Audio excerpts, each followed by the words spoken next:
Okay, here we are, part 2, The Island of Lost Dreams. And if you've been following along, Aidan Fragonard asked his new friend, Jared Botticelli, where he got his magic paintbrush from. And he's about to tell him that story. So here we go, The Island of Lost Dreams, the second part in the story. My story begins a long time ago, far from Italy, far from your village, a place between here and nowhere. You see, I had a father like yours once. He was always pushing me to work harder, but if only he could have understood that I was a daydreamer and my dreams were going to lead me to much success beyond his father's expectations, he would not have pushed me so hard. So because of his lack of understanding, I left in search of my dreams. It led me to a field in the middle of nowhere, where I dreamed a dream of a dream. When I awoke, I was floating alongside the clouds, as if though I were one myself. I floated along in complete bliss and harmony, until I landed on an island in the middle of nowhere. This island was filled with the most beautiful and vivid shades of color I'd ever seen. The most wonderful creatures, indescribable to anyone who ever saw them, lived there. I was strolling alongside a purple lake that sat in the middle of this island and saw a horse that changed my life forever. The horse had the most beautiful colors of red and green, blue and pink and orange, with yellow eyes, the most vibrant I'd ever seen, and it had a gorgeous black mane that flowed endlessly into the night.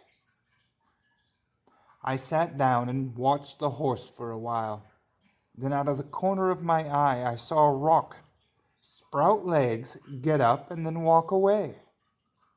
It was so strange, a rock that could move on its own. I thought I was alone on this island, except for that peculiar rock that kept following me around. Then out of the darkness, one of the strange and peculiar creatures walked up to me. To my amazement, it could speak. The creature told me that only the most imaginative daydreamers could visit there, and that I must have been one of them. I asked how this island came to be. The creature replied in a questionable, reasoning sense. Why, you are a daydreamer. Is it so hard to believe a place like this could exist? I agreed, and it should have seemed so obvious to me. I then asked the creature how to leave this enchanting place. The creature was confused. It wondered why I would ever want to leave such a wonderful dream, but told me that if I wanted to go, I had the answer all along. I should have already known. All I had to do is daydream the day away once more. Then the creature asked if I wanted to stay. I said I would think about it, but that there was still so much out in the world to see. The creature simply replied, everything you will ever see for the rest of your life could never compare to this beautiful place, and the things on this island you will never see ever again if you choose to leave. I couldn't have agreed more with the strange-looking creature I was conversing with in such an odd manner. We made light conversation for a while. I was told I only had until daylight to decide if I wanted to stay. For when day broke, the island would disappear, and I would never again be able to return. The creature also told me that if I decided to stay, all I would have to do is drink from the mystical purple lake, fall asleep, and daydream a creature of my own mystical design. For that was how all the creatures ended up staying on the island. I then asked if even the horse was once a man. The creature replied in a dark, grim voice, "No, the horse was here long before any of us en the island.